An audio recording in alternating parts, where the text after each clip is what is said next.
उन ऋषियों का रक्त आज भी है। इसीलिए तो रोज लोग ठंडी में 4-4 घंटे बैठकर कथा सुनते हैं। उन ऋषियों का रक्त आज भी विराजमान है। अच्छा, इसी देश में कुछ लोग कहते हैं, कुछ लोग ऐसे भी हैं कहते हैं कि जो लोग पूजा पाठ करते हैं, तिलक इत्यादि लगाते हैं, वे लोग कहते हैं ये सब मनुवादी हैं, ये मनुवादी हैं। अच्छा, मैं पूछता हूं कि तिलक पूजन करने वाले मनुवादी हैं, लेकिन तुम कहां से आए हो? सज्जनों, मनु और शत्रुपा से सारा संसार पैदा हुआ। मनु महाराज और शत्रुपा को ब्रह्मा जी पृथ्वी पर भेजने लगे, मृत्यु लोक में जाओ सृष्टि करो। और अवध से यह सृष्टि हमारे अयोध्या से प्रारंभ हुई है। अवध में मनु और शत्रुपा आ रहे हैं कि सज्जनों, मनु और शत्रुपा देख रहे हैं कि पूरी पृथ्वी जल में निमग्न है, जल में डूबी है, पृथ्वी तत्व दिखाई ही नहीं दे रहा है। मनु महाराज जाएं तो कहां जाएं? ब्रह्मा जी सोच में पड़ गए कि पृथ्वी तत्व गया कहां? भगवान ने 5 तत्व मुझे प्रदान किया था, पृथ्वी तत्व कहां गया? और जब ब्रह्मा जी सोचने लगे तो ब्रह्मा जी को छींक आ गई, और छींक आने से एक नन्हा सा कीड़ा गिर पड़ा। अच्छा, वो कीड़ा चींटी जैसा गिरा, वो बढ़ने लगा, ब्रह्मा जी के देखते देखते चींटा जैसा हो गया। ब्रह्मा जी के देखते देखते वह चूहे के समान हो गया। ब्रह्मा जी के देखते देखते वह बिल्ली जैसा होने लगा, और वह तो बढ़ता ही जा रहा था। ब्रह्मा जी के देखते देखते वह कुत्ते जैसा हो गया। ब्रह्मा जी के देखते देखते वो गधा जैसा हो गया, वो तो बढ़ता ही जा रहा था। ब्रह्मा जी के देखते देखते वह घोड़े के समान हो गया। सज्जनों, ब्रह्मा जी को देखते देखते, चलो कथा में बैठो, बोलिए बाल कृष्ण भगवान की, वृंदावन बिहारी लाल की जय। जय श्री राधे श्याम। सज्जनों, वह तो बढ़ता ही जा रहा था। ब्रह्मा जी सोचने लगे, बड़ा सुंदर हुआ जो छींक आ गई, नहीं तो अंदर ही बढ़ने लगता तब, और शायद एकाध रुक गए होंगे अंदर, तब क्या दशा होगी? वो तो बढ़ता ही जा रहा था। सज्जनों, ब्रह्मा जी के देखते देखते वह भयंकर हाथी के समान, वाराह के समान हो गया। वाराह भगवान का अवतार हो गया। बोलिए वाराह भगवान की जय, बाल कृष्ण भगवान की जय। जय जय श्री राधे। वाराह भगवान ने समुद्र में छलांग लगा दिया, मानो समुद्र का पेट ही फट गया हो। सज्जनों, और पृथ्वी तत्व को भगवान ने मुख पर उठाया, ऊपर लेकर के आने लगे। और पृथ्वी तत्व को जब ऊपर लेकर आने लगे, हिरणाक्ष गदा लेकर के दौड़ पड़ा। तू कौन है? भगवान ने पृथ्वी तत्व को स्थापित किया, पीछे मुड़ करके देखा। वाराह भगवान ने कहा, तुझे मैं कौन लग रहा हूं? हिरणाक्ष ने कहा, तू तो मुझे जंगली सूअर लग रहा है। भगवान ने कहा, मैं तो तुझे जंगली सूअर लग रहा हूं, लेकिन तू तो मुझे ग्राम्य सूअर लग रहा है। सज्जनों, ग्राम्य सूअर विष्ठा भक्षण करता है, लेकिन जंगली सूअर विष्ठा नहीं भक्षण। ग्राम्य सूअर का नाम सुन करके हिरणाक्ष चिढ़ गया और गदा लेकर के वाराह और हिरणाक्ष में युद्ध होने लगा। सज्जनों, वाराह और हिरणाक्ष में युद्ध हो रहा है। जितने देवता थे वह भगवान वाराह की जय जयकार करते, जितने राक्षस थे वह हिरणाक्ष की जय जयकार करते। लेकिन बीच में कुछ लोग ऐसे थे जो केवल जय हो कर रहे थे। किसी ने पूछा केवल जय हो क्यों कर रहे हो? तो उन लोगों ने कहा देख नहीं रहे हो लड़ाई कितने कांटे की चल रही है। यदि शायद हिरणाक्ष की जय जयकार मैं करूंगा तो वाराह भगवान जीत गए तब, और वाराह की जय जयकार करूंगा यदि शायद हिरणाक्ष जीत गया तब तो मुझे रहने ही नहीं देगा, इसलिए केवल जय हो कर रहा हूं। जो पार्टी जीतेगी कहूंगा वोट तो आपे को दिया था, आपके ही साथ हूं। देवताओं ने जय जयकार किया, भगवान ने हिरणाक्ष का वध किया। बोलिए वाराह भगवान की जय, बाल कृष्ण भगवान की जय, जय श्री राधे। परीक्षित ने कहा गुरुदेव यह हिरणाक्ष कहां से आ गया? अभी तो सृष्टि ही चल रही थी। सज्जनों, सुखदेव जी ने कहा राजन सुनने की इच्छा है तो सावधान होकर के श्रवण करो। हिरणाक्ष आया कहां से? सज्जनों, कश्यप ऋषि की पत्नी दिति को एक बार मोह हो गया। दिति मैया दुपट्टा पकड़ करके खींचने लगी और उसी समय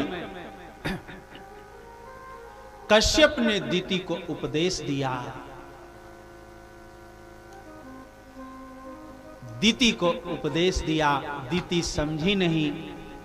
दिति से दैत्यों की और अदिति से देवताओं की उत्पत्ति हुई।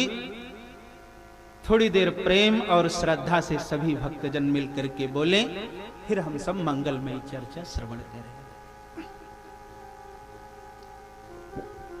मन गोविंद गोविंद गाइए, मन राधे गोपाल कृष्ण गाइए। मन गोविंद गोविंद गाइए, मन राधे गोपाल कृष्ण गाइए।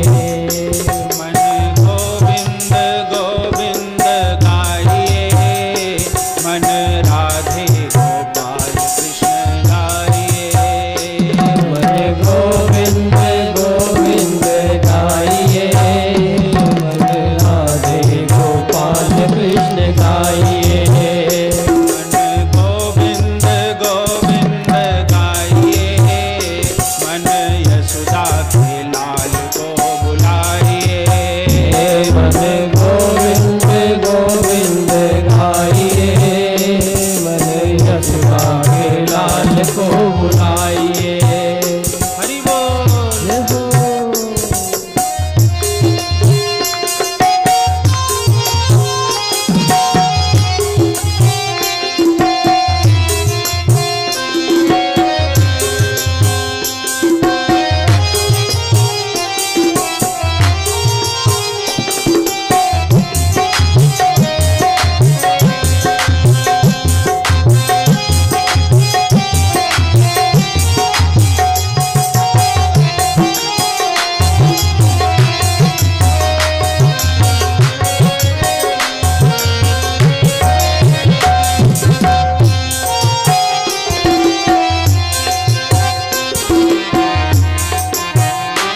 कृष्ण भगवान की जय हो। वृंदावन बिहारी लाल की जय हो। जय जय श्री राधे। सज्जनों, जिस समय भगवान ने हिरण्याक्ष का वध किया, उसी समय से हिरण्यकशिपु भगवान को अपना दुश्मन मान लिया। आपको बताऊं, दुश्मन मान लिया, मान लिया केवल इन्हीं शब्दों में दम है। क्या मान लिया? ये कोई दम नहीं, लेकिन मान लिया। भगवान तो चाहते ही हैं कि तुम मुझे कुछ मान लो, माता मान लो, पिता मान लो, भाई मान लो, पुत्र मान लो, बंधु मान लो। अच्छा, कुछ ना मान पाओ तो शिष्य ही मान लो। भगवान शिष्य भी बनने को तैयार है। अच्छा सज्जनों, यह सब भी ना मान पाओ तो दुश्मन भी यदि बनाना होगा, दुश्मन भी मानना होगा, तो संसार वालों को मत मानना, भगवान को ही बनाना, लेकिन पक्का, आधा अधूरा वाला नहीं, पक्का। हिरण्यकशिपु ने दुश्मन मान लिया और चारों तरफ तलवार लेकर के घूमता रहता, नारायण तू मिल गया तो मैं तेरा वध कर दूंगा। चारों तरफ तलवार लेकर के घूमता रहता। अच्छा, एक दिन किसी ने कह दिया कि हिरण्यकशिप, तेरा जो शत्रु है वो अजर अमर है, वो तो अजर अमर है। किसी दिन मिल गया और युद्ध होने लगा, तब तो बड़ी विडंबना होगी। युद्ध कैसे करोगे? पहले दुश्मन के बराबर हो जाना चाहिए, तब युद्ध करना चाहिए, लड़ाई बराबर हो जाना चाहिए। हिरण्यकशिप ने कहा, हाँ यह बात तो है, पहले मैं भी अजर अमर हो जाऊं तब युद्ध करें। सज्जनों, अजर अमर होने के लिए हिरण्यकशिप मंदराचल पर्वत पर तप करने के लिए जा रहा है। मंदराचल पर्वत पर बड़ी कठोर तपस्या प्रारंभ कर दिया ब्रह्मा जी की। और कितनी कठोर तपस्या कर रहा है, सुखदेव जी महाराज सुनाते राजन। सतेपे मंदर द्रोण्याम तपः परम दारुणम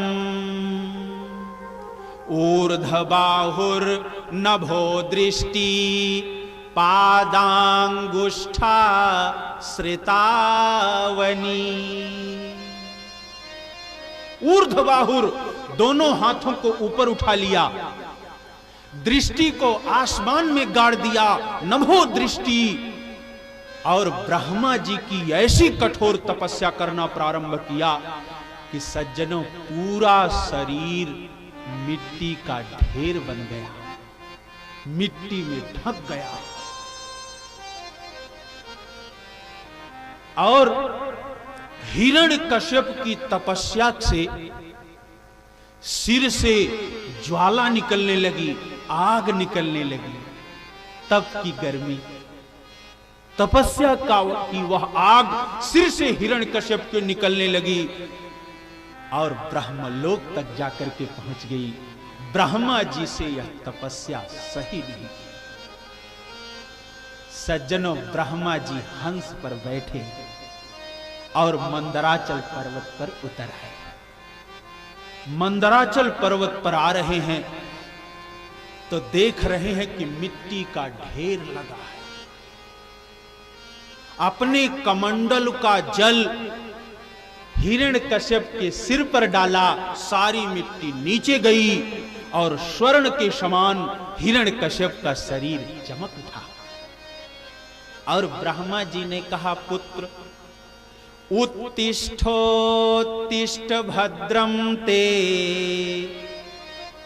तपः सिद्धोऽसि काश्यप। पुत्र उत्तिष्ठ उत्तिष्ठ, पुत्र उठो उठो, तुम्हारी तपस्या सिद्ध हो गई है। तपः सिद्धोऽसि काश्यप, हे कश्यप नंदन काश्यप, तुम्हारी तपस्या सिद्ध हो गई है, उठो। उठ करके खड़ा हुआ। सज्जनों, राक्षस तो राक्षस, न प्रणाम करना न सम्मान करना, उठकर खड़ा हुआ। ब्रह्मा जी ने कहा, पुत्र मैं प्रसन्न हूं, बहुत तपस्या की, जो भी तुम्हारे अंदर इच्छा हो वरदान मांग लो। अच्छा, जैसे ब्रह्मा जी ने एक बार कहा वरदान मांग लो, तो वरदान तो पहले से मांगना चाहता था, वरदाने के लिए तपस्या कर रहा था। तो जैसे ब्रह्मा जी ने कहा पुत्र वरदान मांगो, तो हिरण्यकश्यप ने कहा, पितामह वरदान दे दो, मैं अजर अमर हो जाऊं, अजर अमर हो जाऊं, मरू ना। ब्रह्मा जी ने कहा, पुत्र जन्म हुआ है कि नहीं, जन्म लिए हो कि नहीं? हिरण्यकश्यप ने कहा, पितामह जन्म हुआ है, जन्म हुआ है। ब्रह्मा जी ने कहा, पुत्र जिस समय जन्म हुआ उसी समय मृत्यु निश्चित हो गई। जिस समय तुम पैदा हुए थे उसी समय मृत्यु निश्चित हो गई थी। और पुत्र जब मैं अजर अमर नहीं हूं तो तुम्हें अजर अमर कैसे करूंगा? सज्जनों, ब्रह्मा जी अजर अमर नहीं है, केवल अंतर इतना है कि उनकी उम्र हम लोगों से बहुत ज्यादा है। जब हम लोगों के 1000 वर्ष व्यतीत होते हैं तो ब्रह्मा जी का एक दिन होता है। समझ गए? ज्यादा उम्र है, बहुत ज्यादा हम लोगों से, लेकिन अजर अमर नहीं है। और इस समय ब्रह्मा जी का दोपहर चल रहा है, जानते हो, ब्रह्मा जी का दोपहर है। इसीलिए आचार्य विद्वान ब्राह्मण लोग जब संकल्प बोलने लगते हैं तो संकल्प में बोलते हैं कि श्रीमद् भगवतो विष्णोः आज्ञयाः प्रवर्तमानस्य आद्य ब्राह्मणोन्हि द्वितीय पारार्धे। ब्राह्मणोन्हि, ब्रह्मा जी का द्वितीय पारार्ध चल रहा है, दोपहर। ब्रह्मा जी ने कहा, पुत्र वो तो हमारे पास भी नहीं है, अजर अमर होने वाले, तो तुम्हें कैसे दे दूं? दूसरा कोई वरदान मांगो, दूसरा कोई वरदान मांगो।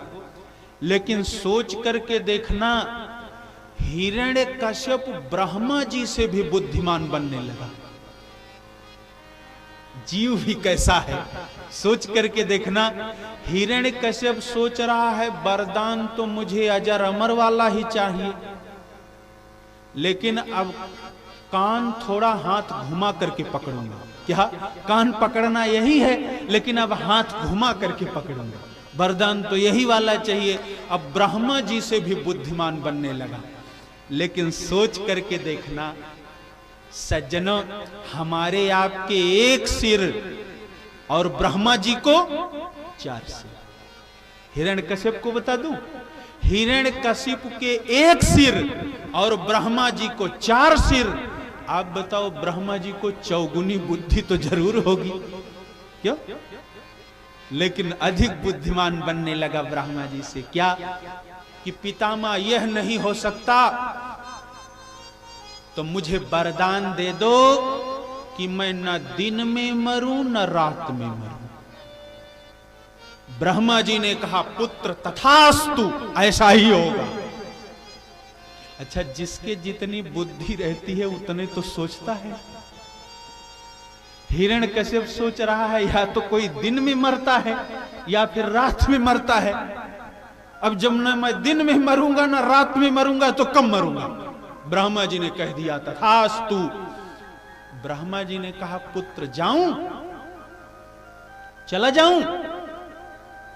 हिरण्यकश्यप ने कहा पितामह थोड़ा सोच लूं। ब्रह्मा जी ने कहा सोच ले, सोच ले। थोड़ी देर सोचता, फिर कहता पितामह मुझे वरदान दे दो, मैं ना घर में मरूं न बाहर मरूं। ब्रह्मा जी ने कहा पुत्र तथास्तु, ऐसा ही होगा। अच्छा सोच करके देखना, हिरण्यकश्यप सोच रहा या तो कोई घर में मरता है या बाहर मरता है। अब जब ना मैं घर में मरूंगा ना बाहर मरूंगा तो कहां मरूंगा? ब्रह्मा जी फिर कहते पुत्र जाऊं? हिरण्यकश्यप कहता थोड़ा सोच लूं। ब्रह्मा जी फिर कहते सोच ले, सोच ले। थोड़ी देर सोचता, फिर कहता पितामह वरदान दे दो, मैं ना ऊपर मरूं न नीचे मरूं। ब्रह्मा जी ने कहा तथास्तु। अच्छा हिरण्यकश्यप सोच रहा या तो कोई नीचे मरता है या तो लोग विमान इत्यादि में मर जाते हैं, हवाई जहाज में। अब जब ना मैं नीचे मरूंगा ना ऊपर मरूंगा तो कहां मरूंगा? ब्रह्मा जी फिर कहते पुत्र जाऊं? हिरण्यकश्यप फिर कहता पितामह थोड़ा सोच लूं। ब्रह्मा जी कहते सोच ले, सोच ले। फिर सोचता, फिर कहता पितामह वरदान दे दो, मैं ना मानव से मरूं ना पशु से मरूं। ब्रह्मा जी कहते तथास्तु, पुत्र ऐसा ही होगा। सज्जनों एकाध दो वरदान मांगता तो उंगली पर मैं गिनाता, लेकिन भागवत पढ़ करके देखना इतना वरदान हिरण्यकश्यप ने मांगा कि वरदान की हद ही कर दिया, इतनी मर्यादा का उल्लंघन कर दिया। और सज्जनों शास्त्रों में पढ़ करके देख लेना, जितना वरदान हिरण्यकश्यप ने मांगा है उतना वरदान किसी ने नहीं मांगा। न जल में मरूं न स्थल में मरूं, न घर में मरूं न बाहर मरूं, न अस्त्र से मरूं न शस्त्र से मरूं। ब्रह्मा जी तथास्तु तथास्तु बोलते गए। जितनी बुद्धि हिरण्यकश्यप के थी सारी बुद्धि लगा लिया। क्यों? मरूं ना बस, इसीलिए सारी बुद्धि लगा दिया। अच्छा कभी कभी मैं सोचता हूं तो मुझे ऐसा लगता है कि हिरण्यकश्यप बेचारा बदनाम हो गया। बस दशा तो सारे संसार की वही है। क्यों? कोई मरना चाहता है? बेचारा बदनाम हो गया है बस। अच्छा आपको बताऊं, जब लोग वृद्ध होने लगते हैं, बुढ़ापा जब आने लगता है और सिर का बाल जब सफेद होने लगता है तो लोग एक कालिख लेकर के आते हैं, काला वाला। तो क्या बालों में लगा करके लोग जवान बन जाते हैं। अच्छा कुछ लोग सोचते हैं कहीं यमराज पहचान ना लें कि यही बूढ़ा है, लेकर के चलना है। लेकिन आप बताओ, जब समय आएगा तो यमराज से पहचानने में देरी। यमराज आएंगे भी और कहेंगे लेकर के चलो, यही है बहुरूपिया। सज्जनों जितनी बुद्धि थी हिरण्यकश्यप की सारी बुद्धि लगा दिया। मरुना ब्रह्मा जी तथास्तु तथास्तु बोलते। लेकिन सज्जनों इस लोक का नाम ही है मृत्यु लोक, यह हिरण्यकश्यप भूल गया। यहां किसी को रहना नहीं है। कथा में आए हो अच्छी तरह से सुन करके जाना, जाना सबको पड़ेगा। सज्जनों आपको बताऊं, एक साधक हुए लाल सिंह। इसी कलयुग में लाल सिंह बड़े अच्छे साधक हुए, भक्त। और उन्होंने इसी समाज को देख करके बड़ा सुंदर भजन लिखा है। अच्छा, आजकल कितने लोग हैं जो अंग्रेजी बहुत बोलना अच्छा समझते हैं। अंग्रेजी बोलने पर लोग सोचते हैं कि मैं बहुत पढ़ा लिखा हूं साहब। आधा अंग्रेजी आधा हिंदी। लेकिन मुझे तो देखने से ऐसा लगता है कि अंग्रेजी जैसी दीनहीन गरीब भाषा और कोई नहीं है। इस आंग्ल भाषा अंग्रेजी में शब्द ही नहीं है। ये तो बेचारी दीनहीन भाषा है। इस भाषा में काम चलाया जाता है केवल बस। सोच करके आप देखना, अंग्रेजी में बहनोई कौन है और साला कौन है पता ही नहीं चलेगा। वही शब्द साले के लिए, वही शब्द बहनोई, काम चलाया जाता है बस।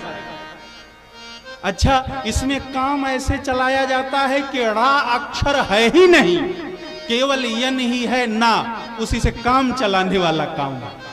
कैसी दीनहीन।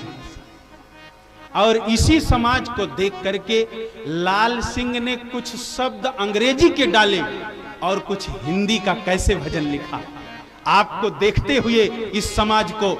और लाल सिंह ने बताया कि इस संसार में कोई परमानेंट नहीं है। परमानेंट कोई नहीं है, जाना सबको है। यहां से रिटायर्ड जरूर होगा, जाना सबको है। लाल सिंह कितनी सुंदर बात लिखते। लाल सिंह लिख रहे हैं, जगत में कोई न परमानेंट, जगत में कोई न परमानेंट, जगत में कोई न परमानेंट, जगत में कोई न परमानेंट, जगत में कोई न परमानेंट। तेल चमेली चंदन साबुन चाहे लगा लो सेंट, जगत में कोई न परमानेंट, जगत में कोई न परमानेंट, जगत में कोई न परमानेंट। आवागमन लगा दुनिया में, जगत है रेस्टोरेंट रे प्यारे, जगत है रेस्टोरेंट रे प्यारे, जगत है रेस्टोरेंट।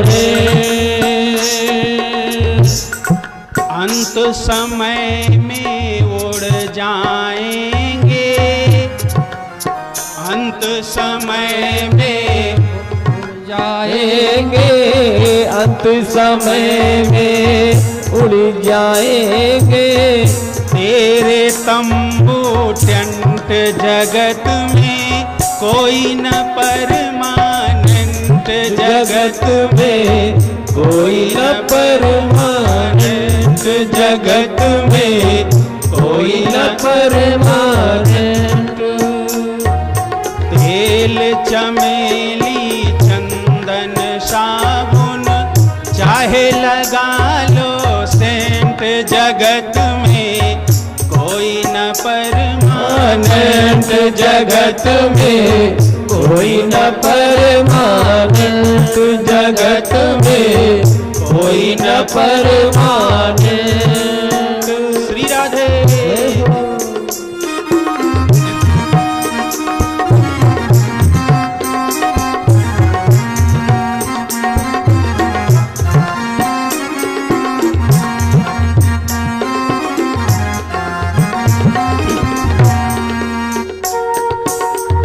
हरिद्वार या मथुरा काशी घूमो दिल्ली कैंट रे प्यारे, घूमो दिल्ली कैंट रे प्यारे, घूमो दिल्ली कैंट।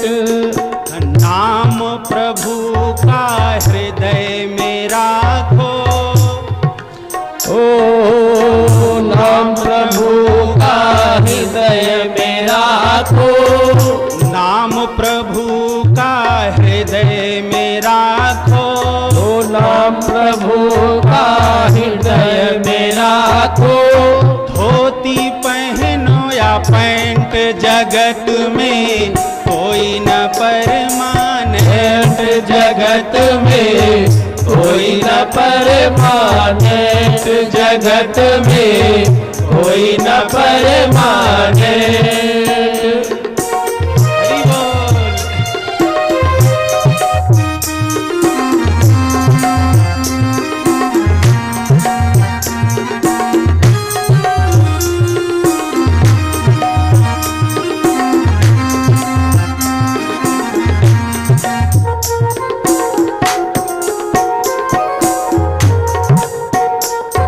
राष्ट्रपति या जर्नल कर्नल चाहे हो लेफ्टिनेंट रे प्यारे। चाहे हो लेफ्टिनेंट हो प्यारे। चाहे हो लेफ्टिनेंट। काल सभी को खा जाएगा। काल सभी को खा जाएगा। काल सभी को जय खा जय। जाएगा। काल सभी को खा जाएगा। लेडीज हो या जेंट्स जगत में कोई न परमानेंट। जगत में कोई न परमानेंट। जगत में कोई न परमानेंट। श्री हरि।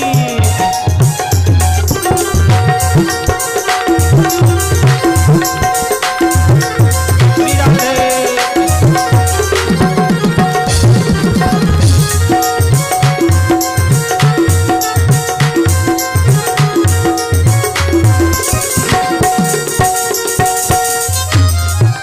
साधु संत की संगत कर लो। ए सच्ची गवर्नमेंट रे प्यारे। ये सच्ची गवर्नमेंट रे प्यारे। ये सच्ची गवर्नमेंट रे प्यारे। ये सच्ची गवर्नमेंट। ये सबसे अधिक ध्यान देने की बात है। क्या? साधु संत की संगत कर लो। ए सच्ची गवर्नमेंट रे प्यारे। ये सच्ची गवर्नमेंट रे प्यारे। ये सच्ची गवर्नमेंट। लाल सिंह कहें इस दफ्तर से। लाल सिंह कहे इस दफ्तर से। लाल सिंह कहें इस दफ्तर से। लाल सिंह कहे इस दफ्तर से।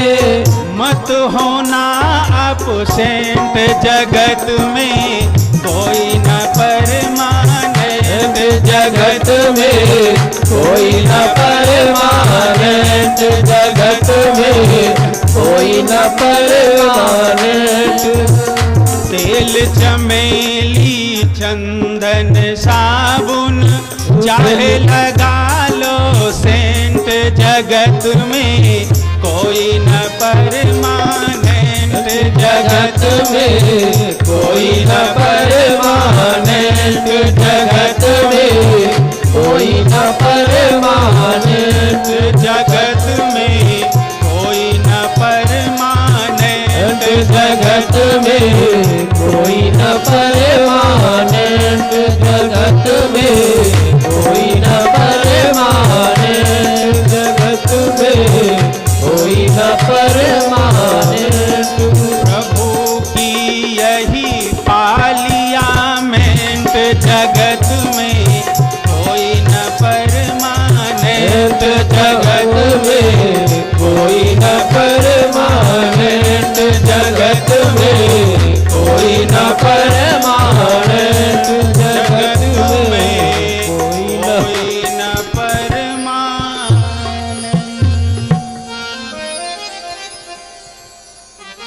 सज्जनों, ब्रह्मा जी गए, लेकिन हिरण्यकशिप इस बात को भूल गया कि यहां पर कोई परमानेंट नहीं। हिरण्यकशिप अपने को अजर और अमर समझ गया। अच्छा आप बताओ, जिसको जितनी बुद्धि होगी उतने तो सोचेगा, क्यों? अब हिरण्यकशिप सोच रहा है मैं न दिन में मरूंगा, न रात में मरूंगा, न घर में मरूंगा, न बाहर मरूंगा, न ऊपर मरूंगा, न नीचे, कहां मरूंगा। अपने आप को अजर अमर समझ गया और लौट कर आते ही घोषणा हो गई कि अब न होतव्यम न दातव्यम, न तो कोई हवन करेगा और न कोई दान देगा। सज्जनों, चारों तरफ नास्तिकवाद फैलने लगा, नास्तिकता फैलने लगी। हिरण्यकश्यप कहता भगवान मैं, हमारा भजन कर, हमारा नाम लो, हमारी जय जयकार करो। हिरण्यकश्यप का आदेश हो गया सेवकों से कि कोई तिलक लगाए दिखाई पड़ जाए तो गला काट दो, कोई हवन करता दिखाई पड़ जाए तो पूरे गांव में आग लगा दो, कोई कीर्तन करता हुआ मिल जाए तो वध कर दो। सज्जनों, चारों तरफ नास्तिकवाद फैलने लगा, नास्तिक। और कभी कभी मैं सोचता हूं तो मुझे लगता है हम सब सौभाग्यशाली हैं कि इस समय हिरण्यकश्यप है नहीं, नहीं होता तो यहां जरूर आता, धर्मंगल पाठक के पुरवा में जरूर आता। अच्छा हमारे पास आता तो हम तो हाथ जोड़कर कह देते भैया हमारी कोई गलती नहीं है, हमारी कोई गलती नहीं है, ये सारी गलती हमारे साहब श्रीमान अर्जुन पाठक की है, उन्हीं से मिलो। अच्छा मैं तो बच जाता। सज्जनों, लेकिन हम सब सौभाग्यशाली हैं कि हिरण्यकश्यप अब तक है नहीं। निर्दोष अपराध होने लगा, चारों तरफ अत्याचार बढ़ने लगा, लेकिन हिरण्यकश्यप को ज्ञान ही नहीं कि उसी के घर में ही परम वैष्णव पुत्र प्रहलाद पल रहा है। ज्ञान ही नहीं है कि घर में ही भक्ति का बीज अंकुरित हो रहा है। भगवत कृपा देखिए, प्रहलाद जी 8 वर्ष के प्रहलाद जी को पढ़ने के लिए शुक्राचार्य के 2 शिष्य हैं संडामर्क के पास पढ़ने के लिए भेजा। संडामर्क शुक्राचार्य जी के शिष्य हैं और हिरण्यकश्यप ने कहा ले जाओ, निशाचरी विद्या अच्छी तरह से पढ़ाओ। प्रहलाद जी पढ़ने में बहुत तीव्र बुद्धि के थे, जो कुछ गुरु जी पढ़ाते सब सुना देते, बड़ी तीव्र बुद्धि के थे। लेकिन सज्जनों, एक दिन कहीं से घूमते हुए हिरण्यकश्यप आया और प्रहलाद जी को गोद में उठा लिया और गोद में उठा करके कहने लगा, पुत्र तुम्हारे गुरुजी ने सबसे सुंदर विद्या आज तक जो पढ़ाई हो तुम्हें, मुझे सुनाओ, सुनाओ। सज्जनों, प्रहलाद जी मन ही मन सोच रहे हैं कि हमारे गुरुजी ने अच्छी बात पढ़ाया ही नहीं आज तक, कुछ तक ये तो मारो काटो जोड़ो घटाओ यही सब पढ़ाया, अच्छी बात तो कभी पढ़ाया ही नहीं। अब पिताजी पूछ रहे हैं अच्छी बात बस सुनाओ, तो अब हमारे गुरुजी की बदनामी हो जाएगी। लेकिन गुरुजी चिंता मत करो, हमारे गुरु संडामर्क ने मुझे कोई अच्छी बात नहीं पढ़ाया, लेकिन जब मैं अपनी माता कयाधु के गर्भ में था तो हमारे गुरु नारद जी ने बहुत सुंदर बात पढ़ाया था, हमारी माता जी को सुना रहे थे और गर्भ में बैठकर मैं भी सुन रहा था, वही वाली सुंदर बात पिताजी को सुनाऊंगा। हमारे गुरुजी की लाज भी बच जाएगी और अच्छी बात भी सुना। सज्जनों, अपनी बुद्धि से कितनी सुंदर बात प्रहलाद जी सुना रहे हैं। क्या प्रहलाद जी सुनाते कि हित्वा त्वपातम गृहमंधकूपम वनम गतो यद्धरिमाश्रयेत।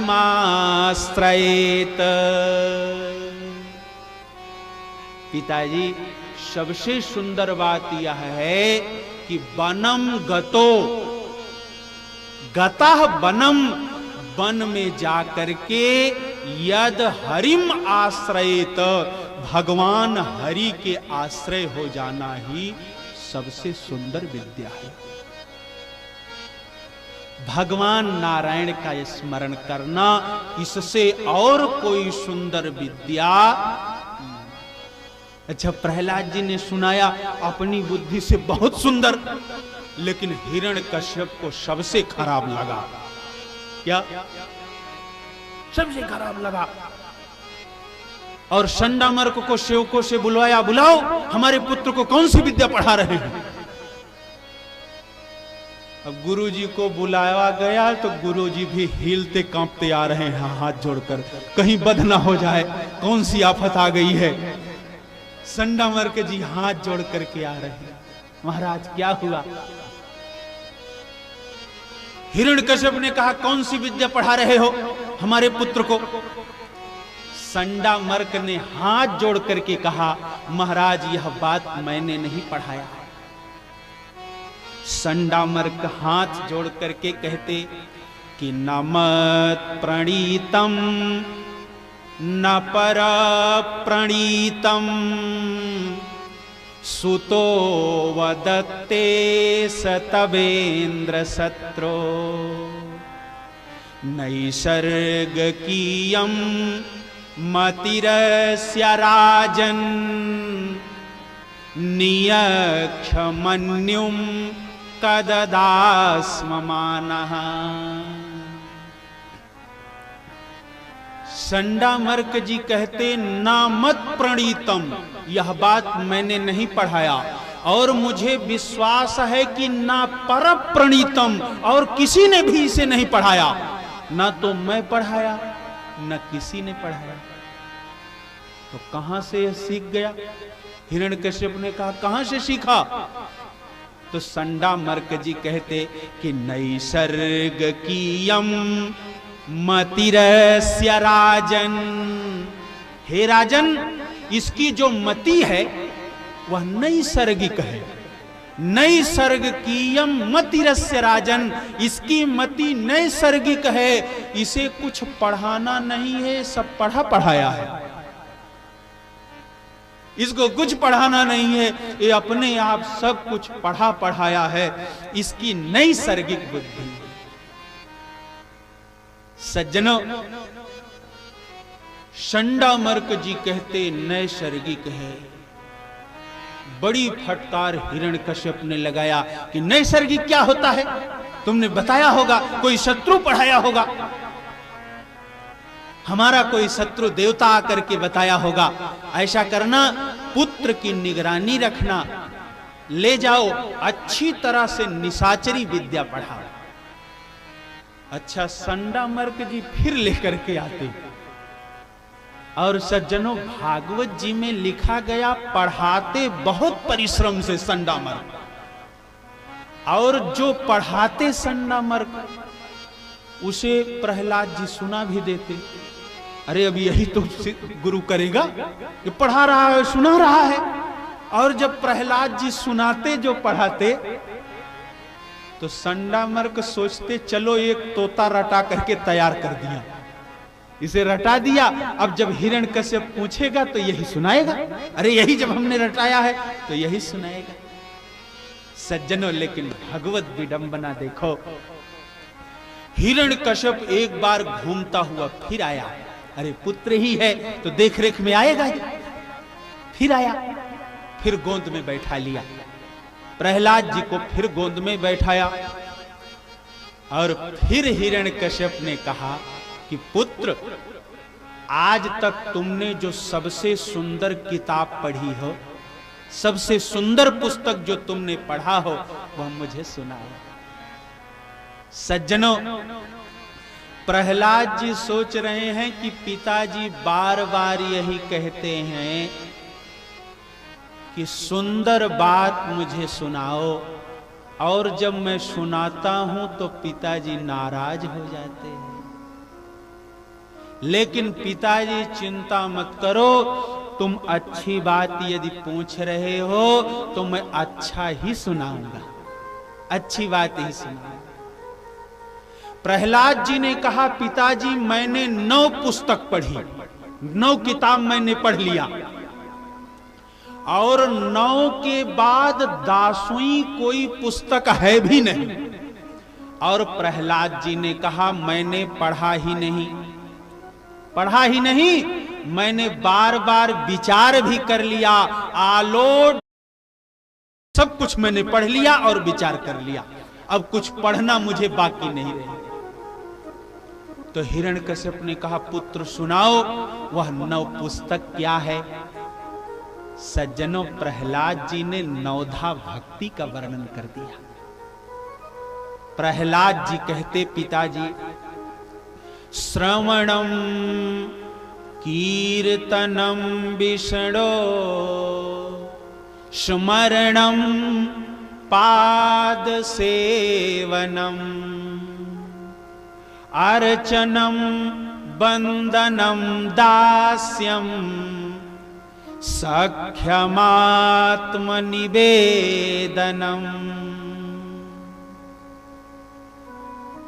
प्रहलाद जी ने कहा, पिताजी भगवान की सबसे पहली भक्ति है श्रवणम, कथा सुनना।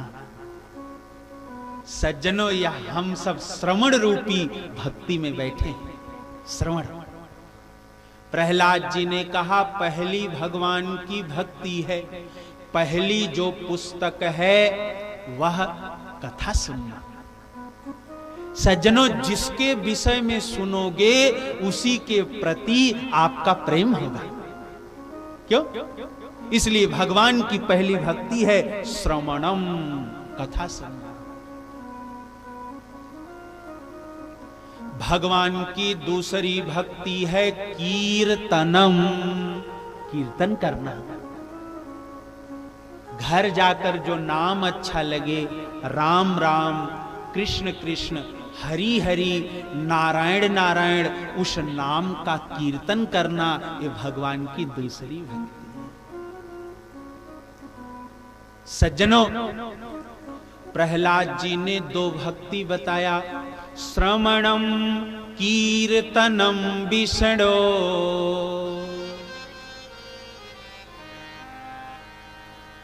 और सज्जनों, श्रवण करना भक्ति है, लेकिन विडंबना तो यह है कि आजकल कुछ लोग सोचते हैं श्रवण करने से क्या लाभ।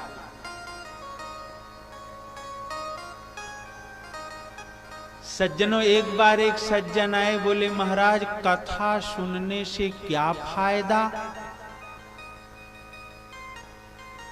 हमने कहा, भैया हर कार्य में, सारे कार्यों में फायदा नहीं देखा जाता, सारे कार्यों में फायदा नहीं। लेकिन अब तुम पूछ रहे हो तो फायदा क्या है बता दूं? लाभ। बोले हाँ महाराज बताओ। मैंने कहा, कथा सुनने से भगवान की कृपा हो जाती है, जीवन से पाप समाप्त हो जाता है, यह लाभ है। मैंने कहा, भैया मैंने तो बता दिया आपके प्रश्न का उत्तर कि कथा सुनने से क्या फायदा, लेकिन अब आप हमारा भी उत्तर देते जाओ। बोले महाराज क्या प्रश्न है? हमने कहा, यह बताओ तुम्हारे पैदा होने से क्या फायदा? अगर तुम पैदा ना होते तो कौन सी फैक्ट्री बंद हो जाती, लेकिन यहां पर तो गाड़ी ही फेल हो गई। सज्जनों, प्रहलाद जी कहते कथा सुनना भगवान की भक्ति है। और सज्जनों, जो कथा सुनने के बाद नहीं सुधरता तो कभी भी सुधरने वाला। आपको बताऊं, यह जितनी कथा हो रही है, यह कोई रगड़ बेकार नहीं जा रही है। कोई भी रगड़ बेकार नहीं जा रही है। यह अपना काम कर रही है। यह रगड़ काम कर रही है। लेकिन आप बताओ, कोई ऐसा बर्तन हो जिसमें रोज दूध गर्म किया जा रहा है, रोज दूध गर्म किया जाए और धुला कभी ना जाए, चूल्हे पर रोज गर्म किया जाए, और रोज गर्म करते करते वह बर्तन इतना काला हो जाता है कि जब वह धुला जाने लगता है और जब 2-4 रगड़ उस पर लगती है तो पता ही नहीं चलता है कि साफ हो रहा है। लेकिन आपको बताऊं, 2-4 रगड़ पता तो नहीं चलती, लेकिन कोई रगड़ बेकार नहीं जाती, वह काम कर रही है। लेकिन बर्तन इतना काला हो गया है कि 2-4 रगड़ उस पर काम ही नहीं। लेकिन लगातार जब रगड़ पड़ती ही रहती है तो एक दिन वही बर्तन चमक जाता है। और जब बर्तन चमक जाता है तब हमें ज्ञान होता है कि जितनी रगड़ पड़ रही थी वह बेकार नहीं। उसी प्रकार से हमारे आपके मन के ऊपर माया रूपी मैल गंदगी इतना जम गई है कि 2-4 रगड़ काम ही नहीं कर रही है। काम तो कर रही है लेकिन पता नहीं चल रहा। सज्जनों, इसीलिए प्रहलाद जी कहते हैं कि पिताजी, श्रवण करना भगवान की भक्ति है। श्रवणम कीर्तनम विष्णो स्मरणम पाद सेवनम। भगवान की तीसरी भक्ति है स्मरणम, भगवान का स्मरण करना। समझ गए? तीसरी पुस्तक का नाम है स्मरण करना। घर में जाओ, मंदिर हो तो मंदिर में, मंदिर ना हो तो घर में ही एकांत में भगवान को ऊपर बैठाओ, ध्यान करो। एक बार एक सज्जन बोले, महाराज कौन से भगवान का कौन सा रूप ध्यान करना चाहिए, हाथों का कि पैरों का कि मुखों का कि आंखों का, क्या ध्यान करूं? मैंने कहा, ध्यान होता किसका है? जो भी भगवान का ध्यान में आता हो, हाथ पैर मुख आंख जो भी ध्यान होता हो उसी का ध्यान करो। सज्जनों, भगवान का सब कुछ मंगल ही है। इसलिए स्मरणम पाद सेवनम, पाद सेवन चरणों की सेवा करना, तुलसी पत्र पुष्प इत्यादि अर्पण करना, यह भगवान की चौथी भक्ति है। चौथी भक्ति का नाम है पाद सेवनम। अर्चनम, अर्चन करना भगवान का।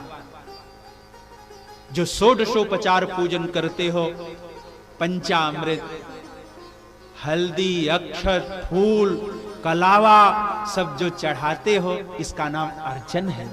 तुलसी पत्र अर्पण करना, अर्चन पांचवी भक्ति है। अर्चनम बंदनम, भगवान का बंधन करना। जो श्लोक आता है, जो स्तुति आती हो, यह भगवान की 6वीं भक्ति है। सज्जनों, अर्चनम बंदनम दास्यम, दास्यता स्वीकार करना। भगवान हमारे स्वामी हैं, मैं भगवान का दास हूं। दासता स्वीकार कर लेना, यह भगवान की भक्ति है। भरे दरबार में हनुमान जी से रावण पूछता है, बंदर तू कौन है? तो हनुमान जी धीरे से कह देते हैं कि दासो हम कौशलेंद्रस्य, भगवान कौशलेंद्र का मैं दास हूं। सज्जनों, दासता स्वीकार करना भक्ति है। अर्चनम बंदनम दास्यम सख्यमात्मनिवेदनम, सख्यता साथ साथ भगवान का अनुभव करना, यह भगवान की 8वीं भक्ति है। कोई कार्य करने चलो तो यह स्मरण रखो, भगवान हमारे साथ ही है, देख रहे हैं। सज्जनों, और आत्मनिवेदनम, अपने आप को भगवान को अर्पण कर देना, यह भगवान की 9वीं भक्ति है। प्रहलाद जी ने 9धा भक्ति का वर्णन किया। सज्जनों, आपको बता दूं, हमारे आपके जीवन रूपी प्लेटफार्म पर यह 9 गाड़ियां खड़ी हैं, और ये 9 गाड़ियां भगवत धाम को ही जाएंगी। ये 9 भक्ति, ये सब भगवत धाम को ही 9 गाड़ियां जाएंगी।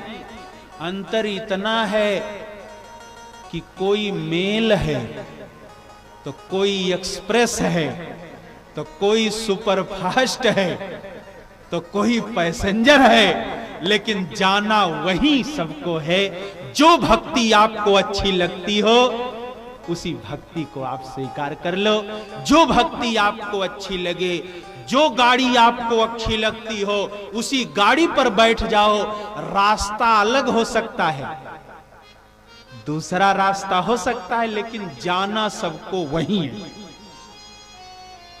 9धा भक्ति का प्रहलाद जी ने बहुत सुंदर वर्णन किया, लेकिन हिरण्यकश्यप को अच्छा नहीं लगा। सज्जनों, हिरण्यकश्यप प्रहलाद जी को उठाया और आसमान में फेंक दिया। प्रहलाद जी जमीन पर गिरने लगे। आज धरती मैया का हृदय करुणा से भर गया कि जा जा पुत्र, जिस पुत्र के लिए संसार की माता के आंचल सूने हो जाते हैं, पुत्र उसके लिए हमारे आंचल खाली रहते हैं। लोग हमें विष्णु पत्नी के नाम से जानते हैं, लोग हमें विष्णु पत्नी के नाम से जानते हैं। सुबह सुबह उठते हो तो यही कहकर तो पृथ्वी माता को प्रणाम करते हो क्या?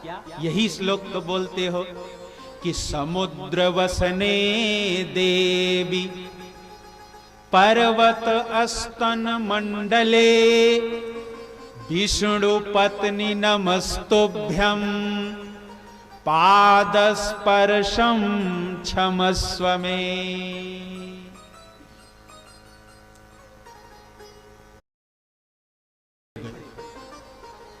हिरण्यकश्यप ने सेवकों को बुलाया कि सेवकों, ले जाओ प्रहलाद को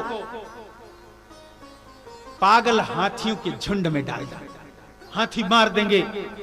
प्रहलाद जी को सेवकों ने उठाया, पागल हाथियों के झुंड में डाल दिया।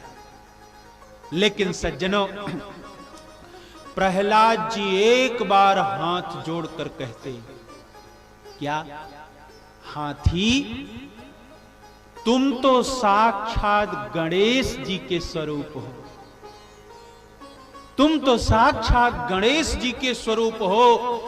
गणेश जी नहीं, गणेश जी के बाप शंकर जी जिसका भजन करते हैं, उसी का भजन मैं भी करता हूं।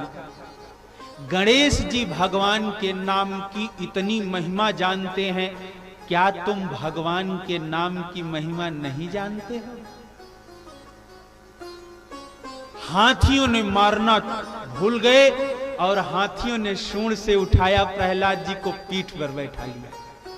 पीठ पर बैठकर भी प्रहलाद जी भगवान का कीर्तन करने लगे।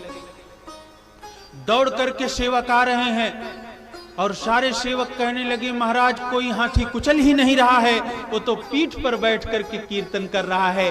हिरण्यकश्यप ने कहा जादूगर है क्या, हाथियों को अपने बस में कर लिया, जादूगर है क्या। हिरण्यकश्यप ने कहा कि सेवकों प्रहलाद को पकड़कर सर्पों की झुंड में डाल दो, सर्प तो नहीं छोड़ेंगे।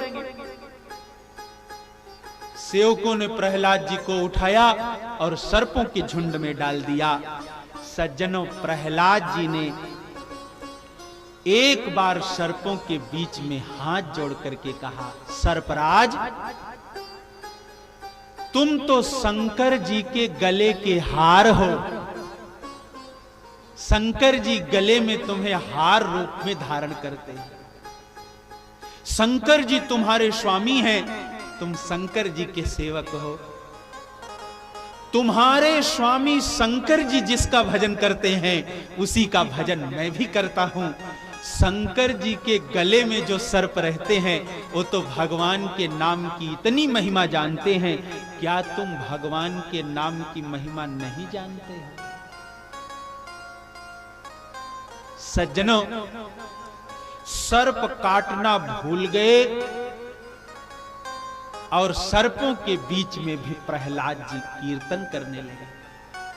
प्रहलाद जी जब कीर्तन करने लगे तो सेवक दौड़े दौड़े आए, बोले महाराज कोई सर्प काट नहीं रहा है, सर्पों के बीच में भी भजन कर रहा है। हिरण्यकश्यप ने कहा प्रहलाद को पकड़कर पहाड़ के ऊपर से ले जाओ, समुद्र में फेंक दो, झंझट ही समाप्त हो जाए ये बार बार का। सेवकों ने प्रहलाद जी को उठाया और सज्जनों पहाड़ के ऊपर से समुद्र में फेंक दिया, लेकिन ना जाने कहां से नौका आ गई। प्रहलाद जी नौका में जाकर गिरे और समुद्र में तो आप देखे होंगे ज्वार भाटा वैसे आता रहता है, लहरें। समुद्र अपने अंदर कुछ रखता नहीं है, बाहर फेंक देता है उसके अंदर जो जाता है। नौका बिना चलाए ही चलने लगी और वह नौका किनारे आकर लग गई। प्रहलाद जी नौका से नीचे उतर गए और जब नीचे उतरे तो प्रहलाद जी सोच रहे हैं ऐसे घर जाने से क्या फायदा जहां पर माता पिता ही मार डालना चाहते हैं, ऐसे घर जाने से क्या फायदा। सज्जनों, प्रहलाद जी जिस आश्रम में पढ़ते थे, गुरु आश्रम में, उसी संडा वर्ग के आश्रम में गए। प्रहलाद जी के जो मित्र थे, छोटे छोटे बच्चे, दौड़ते हुए आए और कहने लगे प्रहलाद तू मरा नहीं। प्रहलाद जी ने कहा मरा कहां, मरा होता तो कैसे आता, मरा कहां। सारे मित्रों ने कहा प्रहलाद तेरे पिता से यह सारा संसार डरता है, सारा संसार डरता है, नाम नहीं लेता कोई नारायण का, तू पिताजी से डरता नहीं क्या।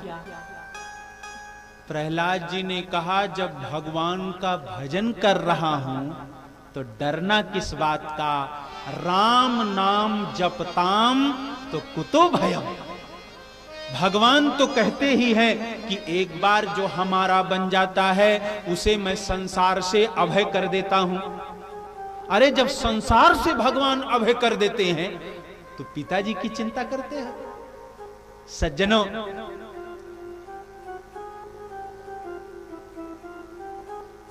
भगवान की प्रतिज्ञा है, भगवान कहते हैं कि सकृदेव प्रपन्नाय तवास्मि च याचते अभयं सर्वभूतेभ्यो ददामि एतद्व्रतं मम। भगवान कहते हैं जो हमारा बन जाता है उसे मैं अभयम सर्वभूतेभ्यो, सारे संसार से उसे अभय कर देता हूं। ददामि एतद् व्रतम मम, यह हमारा व्रत है। तो पिताजी की चिंता करते हैं। सारे मित्र कहने लगे प्रहलाद तो कोई मंत्र जानता है क्या, जो पिताजी से डरता नहीं। प्रहलाद जी ने कहा हां मैं मंत्र जानता हूं। आज जब छुट्टी होगी, आज जब अर्धा अवकाश होगा दोपहर में, तो वह मैं मंत्र तुम सब लोगों को बताऊंगा। प्रहलाद जी मंत्र क्या बताते? यही बताते भगवान का कीर्तन करो। और सारे विद्यार्थियों को साथ में लेकर के प्रहलाद जी कीर्तन करने लगे। और जब सारे मित्रों के साथ कीर्तन करने लगे तो दूर से जो प्रधान बड़े अध्यापक थे, प्रधानाचार्य, उन्होंने देखा।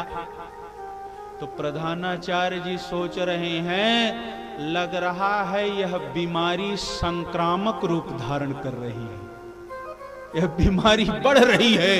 अभी तक तो प्रहलाद ही बिगड़ा था, अब सारे विद्यार्थी बिगड़ रहे हैं। डंडा लेकर के प्रधानाचार्य जी ने कहा मैं पिटाई करूंगा, और जाने लगे।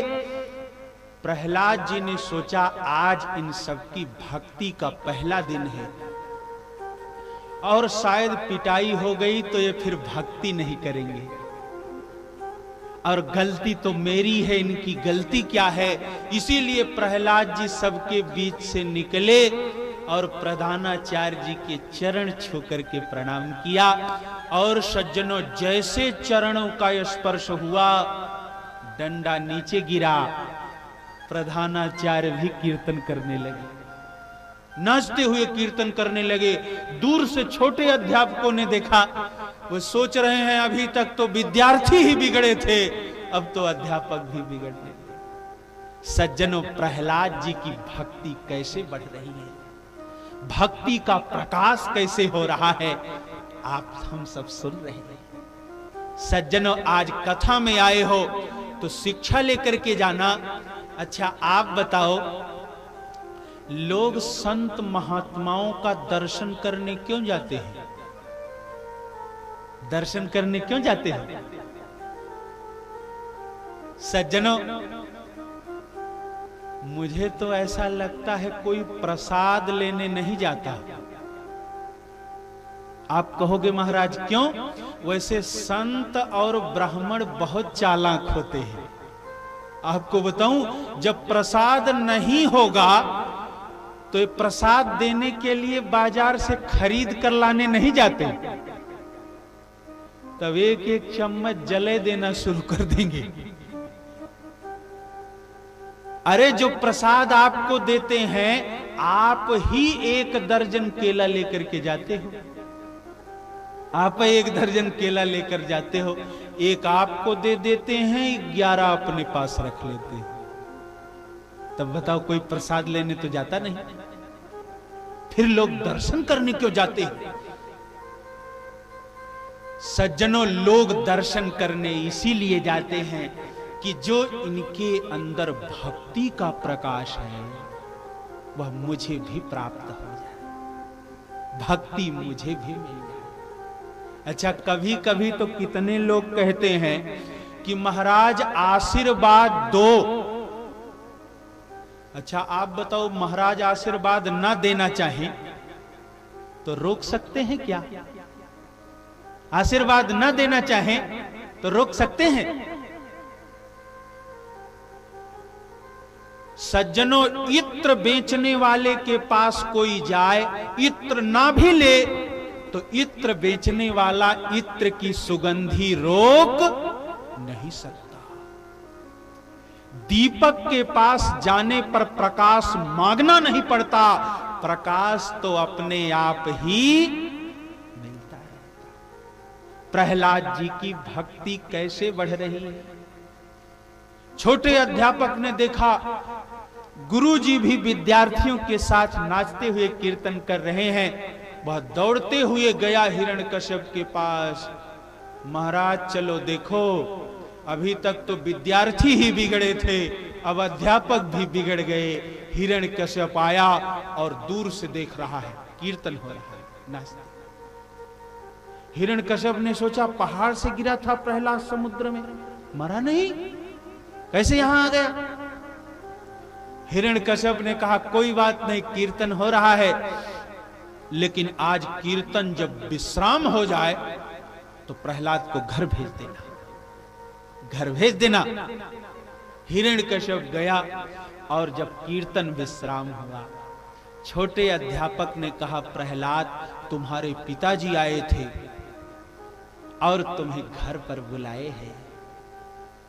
प्रहलाद जी ने जब इतना सुना तो प्रहलाद जी सोच रहे हैं कि हमारे पिताजी कीर्तन में आए और कीर्तन में कोई विघ्न नहीं पैदा किया, कीर्तन में आए और कोई विघ्न पैदा नहीं किया, चले गए। लग रहा है पिताजी की भी बुद्धि सुधर गई और घर बुलाए हैं तो पिताजी की बुद्धि सुधर गई, तो मुझे अब घर जाना होगा। सज्जनों, प्रहलाद जी घर आ रहे हैं, लेकिन प्रहलाद जी को जैसे हिरण्यकश्यप ने देखा, सिंहासन से उठकर खड़ा हो गया, छूना मत, दूर रहे। प्रहलाद जी ने कहा आप हमारे पिता हो, मैं पुत्र हूं, प्रणाम कर लूं। हिरण्यकश्यप ने कहा दूर रह, छूना मत। सेवकों को बुलाया और कहा प्रहलाद जी को ले जा, काल कोठरी में बंद कर दे। सेवकों ने उठाया, काल कोठरी में प्रहलाद जी को बंद कर। सज्जनों, कहां तक आपको समझाऊं? इसी बीच हिरण्यकश्यप की एक बहन भी आ गई। बहन का नाम होलिका है। किसी किसी शास्त्रों में, पुराणों में कहीं कहीं सिंहिका भी लिखा है, तो नाम के चक्कर में मत पड़ना। होलिका रहा कि सिंहिका रहा, मैं तो केवल यह कहता हूं कि हो सकता है उसका दो नाम रहा हो। क्यों? अरे आजकल तो 3-3 नाम हो जाता है, दो नाम कौन सा आश्चर्य है? नाम कुछ भी रहा हो, चलो सिंहिका ही आ गई। और सिंहिका ने हिरण्यकश्यप से कहा भैया तुम प्रहलाद को मारने में बहुत परेशान हो और मर भी नहीं रहा है, बड़ा अच्छा हुआ जो मरा नहीं, नहीं तो कलंक लग जाता तुम्हें कि हिरण्यकश्यप एक ऐसा पिता हुआ जिसने पुत्र को ही मरवा दिया। सिंहिका ने कहा भैया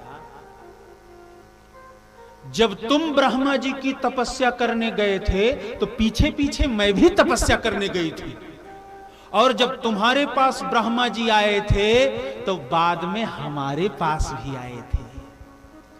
ब्रह्मा जी ने मुझे वरदान दिया है कि जिस साड़ी को पहन करके मैंने तपस्या किया है, उस साड़ी को पहनकर चाहे आग में ही मैं बैठ जाऊं, लेकिन अग्निदेव हमारा कुछ नहीं बिगाड़ पाएंगे। अग्निदेव कुछ नहीं बिगाड़ पाएंगे, मैं जलूंगी नहीं। भैया ऐसा करो कि चंदन की चिता लगवाओ, चिता तैयार करवाओ और पूरे नगर में डुग्गी बजवा दो, प्रचार कर दो कि हमारी बहन होलिका और हमारा पुत्र प्रहलाद जादू दिखाएंगे, चिता की आग में बैठेंगे और जादू का प्रचार हुआ ही है प्रहलाद का।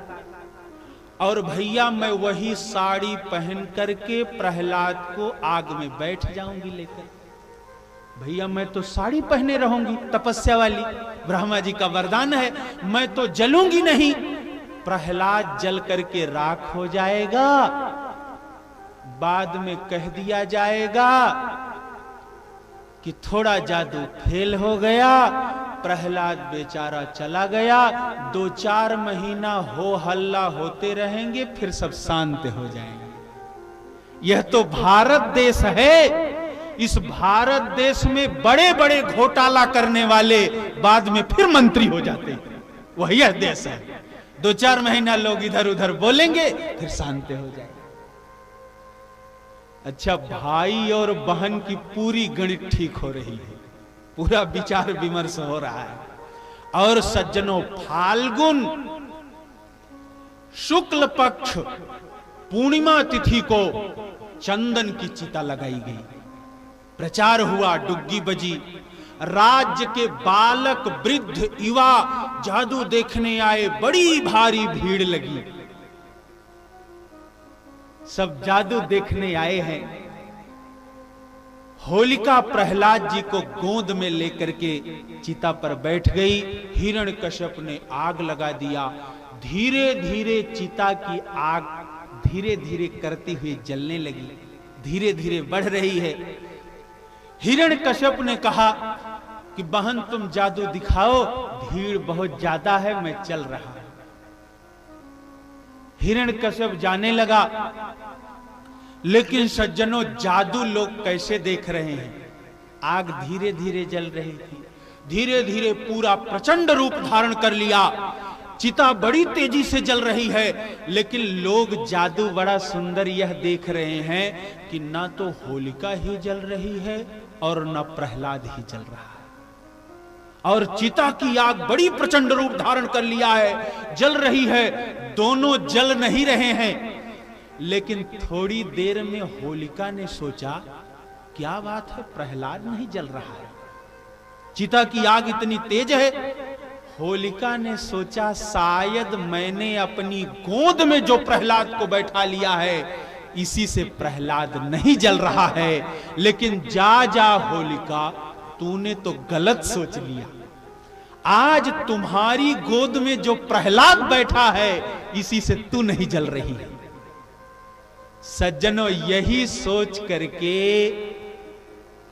होलिका ने प्रहलाद जी को उठाया और चिता में ही गोद से थोड़ी दूर बैठा दिया, थोड़ी दूर रखा। और जैसे दूर रखा, आग तो प्रचंड पहले से ही थी, बड़ी तेजी वह प्रचंड थी, और अग्नि की वह प्रचंड लपटें होलिका को जलाने लगी। होलिका जलने लगी, सह नहीं पाई, जलती हुई होलिका निकल करके भागने लगी।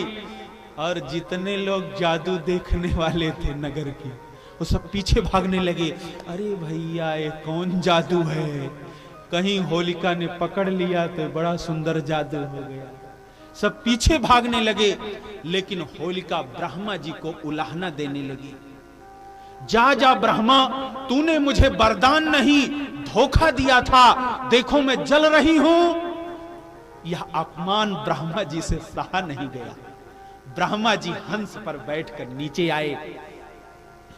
ब्रह्मा जी ने कहा, होलिका, तू झूठा दोषी मुझे ठहरा रही है, तुम झूठा दोष दे रही है।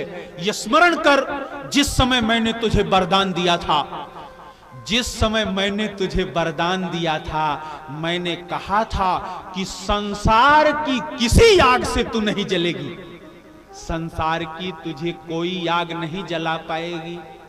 लेकिन होलिका, आज तू संसार के आग से नहीं, बल्कि तू भगवान की क्रोधाग्नि में जल रही है। होलिका जल करके राख हुई। प्रहलाद जी चिता से भी निकलकर बाहर खड़े हो गए। अब होलिका को देखकर सारे लोग इधर उधर तो भग पहले से गए थे, प्रहलाद बेचारे क्या करते। चारों तरफ प्रहलाद जी ने देखा। प्रहलाद जी ने सोचा, घर जाने से क्या मतलब, माता पिता ही मार डालना चाहते। फिर गुरु आश्रम में आए, संडामर्क जी के आश्रम में। सारे बच्चे दौड़ते हुए आए, प्रहलाद तुम मरा नहीं?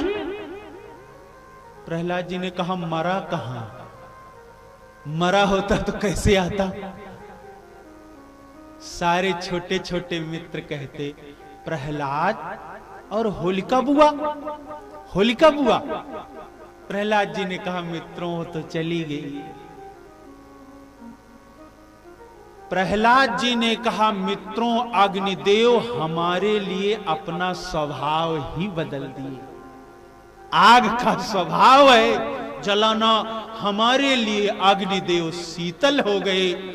सारे मित्रों ने कहा, प्रहलाद अब तू चिंता मत कर, अब यदि ऐसी बात है तो अब हमें भी तेरे पिता से भय नहीं है। जब तू नहीं डरता, अग्निदेव तुम्हारा कुछ नहीं बिगाड़ पाए, तो अब यह निश्चित है भगवान की इच्छा नहीं होगी तो अब हमारी भी मृत्यु नहीं।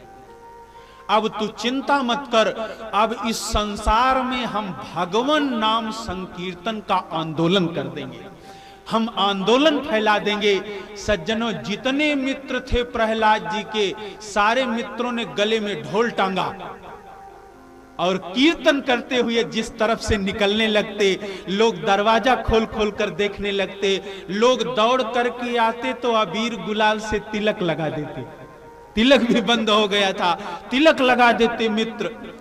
और सज्जनों, जिधर से प्रहलाद जी मित्रों के साथ निकलते, लोग प्रसाद बांटने लगते। इस भारत देश में पहली बार भगवान नाम संकीर्तन का आंदोलन हो गया।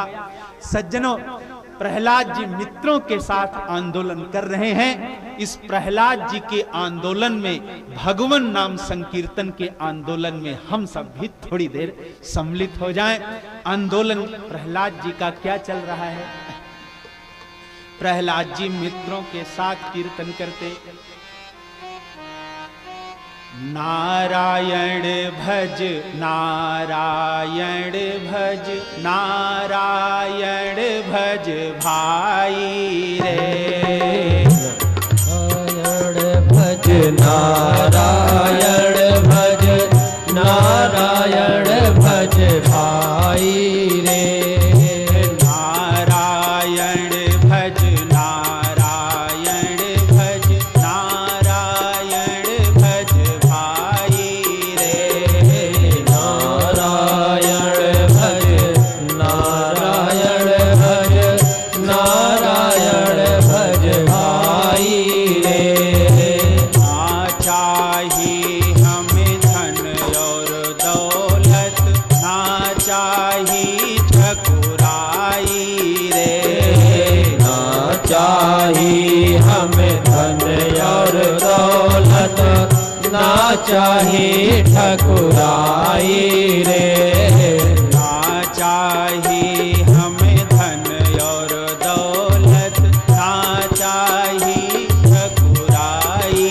रे, ना चाहिए हमें धन और दौलत, ना चाहिए ठकुराई रे, सेवरी के दो चार बेर पर सीझ गए रघुराई रे, सबरी के तो चार बेर पर रीझ गए ठकुराई रे, नारायण भज नारायण भज नारायण भज भाई रे, नारायण भज नारायण भज नारायण भज भाई रे, नारायण भज नारायण भज नारायण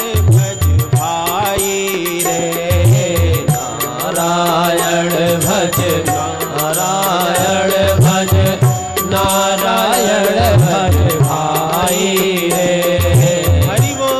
जय हो।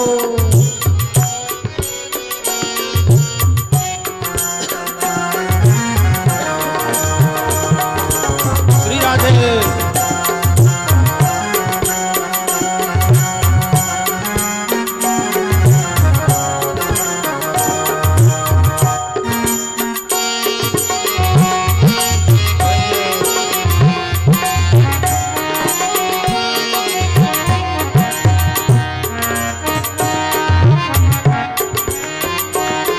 जय हो।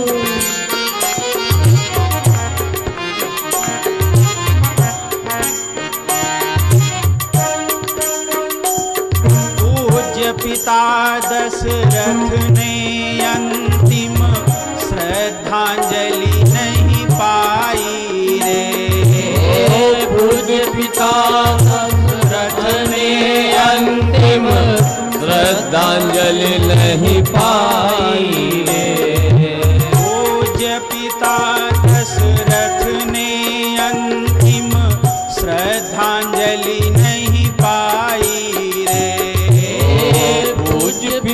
दशरथ ने अंतिम श्रद्धांजलि नहीं पाई रे। अधम जटायु के पंखन पर हंसुअन धार बहाई रे। अधम जटायु के पंखन पर हंसुअन धार बहाई रे।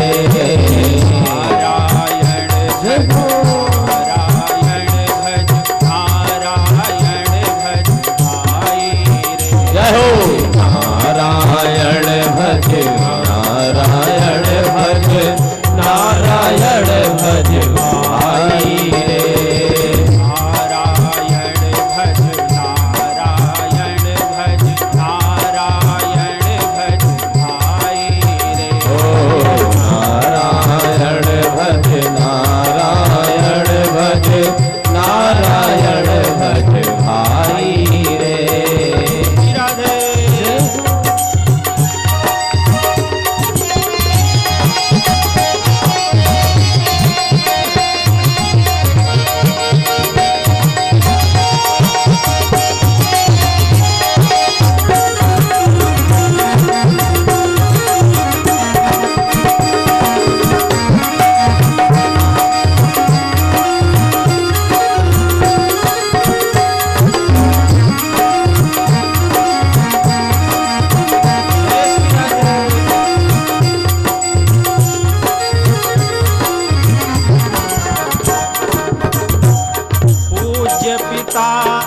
दशरथ ने अंतिम श्रद्धांजलि नहीं पाई रे।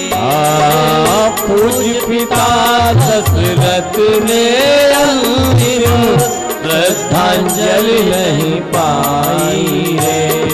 त्याग दिए नृप दुर्योधन घर मेवा और मिठाई रे।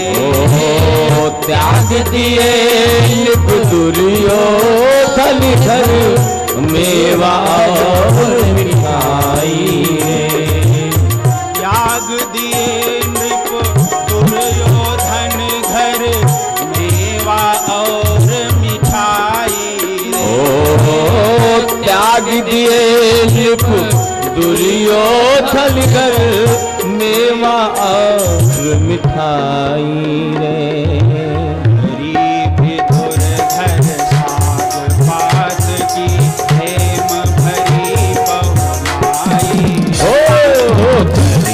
विदुर घर साग भात की प्रेम भरी पहुनाई रे। नारायण भज नारायण भज नारायण भज भाई। जय जय नारायण भज नारायण भज नारायण भज भाई रे। जय हो राधे।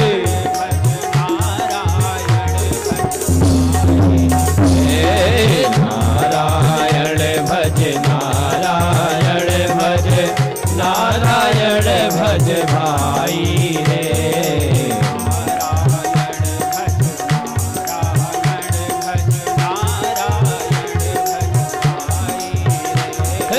नारायण भज नारायण भज नारायण भज भाई रे।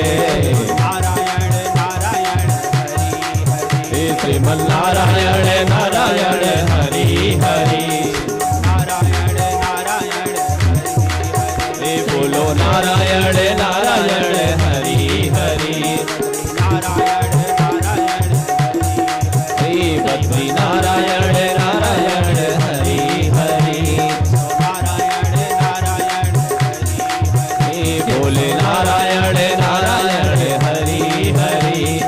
नारायण नारायण हरि श्रीमन नारायण नारायण हरि हरि। नारायण नारायण हरि हरि श्रीमन नारायण नारायण हरि हरि। हरि हरि श्रीमन नारायण नारायण हरि हरि।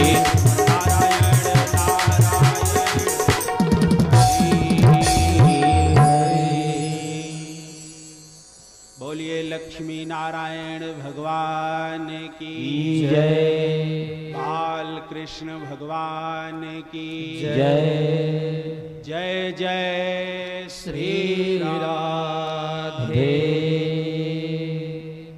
प्रहलाद जी का भगवान नाम संकीर्तन आंदोलन चल ही रहा था कि हिरण्यकश्यप को पता चला। हिरण्यकश्यप ने सोचा ये तो हमारे समूल कुल का विनाश कर देगा, और एक बार फिर प्रहलाद जी को पकड़ लिया। हिरण्यकश्यप प्रहलाद जी को पकड़ करके और खंभे में बांध दिया, और खंभे में बांध करके कहने लगा, बता तेरा परमात्मा कहां है? आज तक वह मुझे मिला होता तो मैं उसका वध कर देता, बोल कहां है? खंभे में बंधे हुए प्रहलाद जी सोच रहे हैं कि कौन ऐसा स्थान बता दूं जहां हमारे प्रभु नहीं हैं। सज्जनों, भगवान का एक नाम है विष्णु। विष्णु नाम क्यों है जानते हो? विष्णु का अर्थ है विश्वम विष्णु, जो विश्व में कण कण में व्याप्त है, उसी का नाम है विष्णु। प्रहलाद जी ने कह दिया, पिताजी हमारे प्रभु तो कण कण में है, मुझ में है, तुझ में है, हर जगह है। हिरण्यकश्यप ने कहा, जब हर जगह है तो क्या खंभे में भी है? प्रहलाद जी ने कहा, हां पिताजी, हमारे प्रभु खंभे में। हिरण्यकश्यप ने कहा, इस खंभे को मैंने अपनी आंखों के सामने बनवाया है। ये जिसकी ढलाई जो हुई है आरसीसी की, हमने अपने आंखों के सामने कराया है, कोई छिद्र इसमें नहीं है, कैसे इसमें घुसा? प्रहलाद जी ने कहा, पिताजी इस खंभे में भी भगवान है। हिरण्यकश्यप ने कहा, यदि खंभे में है तो मुझे दिखाई क्यों नहीं पड़ रहा है? क्वाशौ यदि सर्वत्र कस्मात् स्तंभे न दृश्यते, कस्मात् स्तंभे, इस स्तंभ में क्यों नहीं दिखाई दे रहा है? प्रहलाद जी ने कहा, पिताजी आपके आंखों पर पट्टी बंध गई है, ममता और अहंकार की पट्टी लग गई है। यह ममता और अहंकार वाली पट्टी हटा दो, पर्दा हटा दो, भगवान सामने होंगे, दिखाई। हिरण्यकश्यप ने कहा, खंभे में है? प्रहलाद जी ने कहा, हां पिताजी खंभे में भी हैं। हिरण्यकश्यप ने कहा, यदि खंभे में तू कह रहा है तो आज इस खंभे को तोड़ करके मैं देखूंगा, और यदि खंभे से तेरा परमात्मा नहीं निकला तो आज मैं तेरा वध कर दूंगा। सज्जनों, गदा लाने लगा। प्रहलाद जी उसी खंभे से लिपट गए, और प्रहलाद जी ने कहा, प्रभु हमारे लिए आप आए नहीं, हमारे लिए नहीं आए, कोई बात नहीं। ये सनातन धर्म वाले पत्थर की पूजा करते हैं, सनातन धर्म वाले पत्थर पूजते हैं। आज यदि आप पत्थर से प्रकट होकर दिखा नहीं दिए तो आज के बाद से पत्थर की पूजा होनी बंद हो जाएगी। ये सनातन धर्म वाले पत्थर पूजना बंद करें। सज्जनों, खंभे के अंदर से घुर्र घुर्र की आवाज आने लगी। भगवान ने कहा, पुत्र चिंता मत कर, आज मैं खंभे से ही प्रकट होकर के दिखा दूंगा कि मैं इस खंभे में भी रहता हूं। सज्जनों, गदा लेकर के हिरण्यकश्यप आया और उसी खंभे में भयंकर गदा से प्रहार किया, और हिरण्यकश्यप के प्रहार करते ही गगड़ गड़ गड़ान्यो खंभ फाट्यो चर चरा,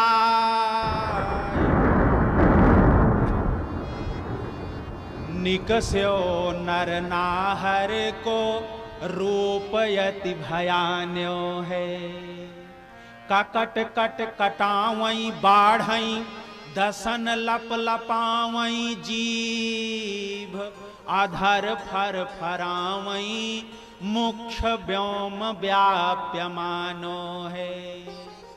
डडरी डर डराने लोग भभरी भर भराने धाम थथरी थर थराने अंग चितय वाहन खान्यो है। कहत रघुनाथ कोपि गरज्यों नृसिंह जबै प्रलय के पयोधि मानो तड़पि तड़ तड़ान्यो है। भय घोर शब्द कठोर शब्दक सोर तिहु पुरमा भयो चौके बिरंची डरान वासव ध्यान शंकर तज दियो। भगवान नृसिंह का अवतार हो गया। बोलिए नृसिंह भगवान की जय। बाल कृष्ण भगवान की जय। जय जय श्री राधे। सज्जनों, ऐसा स्वरूप प्रकट हो गया कि आज तक किसी ने ऐसा देखा नहीं। सिर तो सिंह जैसा है और शरीर मानव जैसा है। जैसे कोई हाथी झूमते हुए चलता है, भगवान नृसिंह झूमते हुए चलने लगे। और आपको बताऊं, जैसे कोई भेड़िया बकरी को पकड़ लेता है, उसी तरह से भगवान नृसिंह ने हिरण्यकश्यप को पकड़ लिया और पकड़ करके चौखट पर ले जाकर जंघों पर लिटा दिया और लिटा करके पूछने लगे, बोल इस समय तू ऊपर है कि नीचे? ऊपर है कि नीचे? हिरण्यकश्यप कहता, मैं ना ऊपर हूं ना नीचे, बीच में हूं। भगवान नृसिंह कहते, बोल मैं मानव हूं कि पशु हूं? हिरण्यकश्यप कहता, पता ही नहीं चल रहा है, आप मानव हो कि आप पशु हो। भगवान नृसिंह ने कहा, बोल इस समय घर में है कि बाहर? आधा शरीर घर में आधा बाहर। भगवान नृसिंह ने कहा, बोल दिन है कि रात? सूर्यास्त हो रहा था, न दिन न रात। जितना वरदान मांगा था, सारे वरदानों को उसी के मुख से सत्य करके, और यह भी भगवान नृसिंह ने पूछा, बोल हाथों में अस्त्र है कि शस्त्र? भयंकर नाखूनों से ही हिरण्यकश्यप का हृदय विदीर्ण कर दिया और अतड़ियों की माला हिरण्यकश्यप की भगवान नृसिंह ने पहन लिया। और जैसे कोई बिल्ली चूहे को फाड़ कर फेंक देती है, उसी प्रकार से भगवान नृसिंह ने हिरण्यकश्यप को फाड़ कर फेंक दिया। और आज भगवान ब्रह्मा जी की बात को सत्य करने के लिए खंभे से प्रकट हो गए। सज्जनों, सुखदेव जी महाराज कितनी सुंदर कथा सुनाते। सुखदेव जी महाराज सुना रहे हैं, राजन, सत्यम विधातुम निज भृत्य भासितम व्याप्तिम च भूते स्वखिलेषु चात्मना अदृश्य रूपद्रिरमोदमुद्वयम् स्तंभे सभायां न मृगं न मानुषम। सत्यम विधातुम, विधाता ब्रह्मा जी की बात को सत्य करने के लिए स्तंभे सभायाम, पूरी सभा में स्तंभ से न मृगम न मानुषम, न तो सिंह न तो मनुष्य रूप में भगवान प्रकट हो गए। और भगवान भक्त के लिए इतने क्रोधित हैं कि सज्जनों, आंखों से आग बरसती भगवान की। भगवान का क्रोध देखना है तो नृसिंह अवतार में भगवान का क्रोध देखना। सज्जनों, आज लग रहा है कि मृत्यु की भी मृत्यु का जन्म हो गया है। आंखों से आग बरसती, लग रहा है पूरी सृष्टि का प्रलय हो जाएगा। इसीलिए लिखा गया कि आज मृत्यु की भी मृत्यु आ गई है।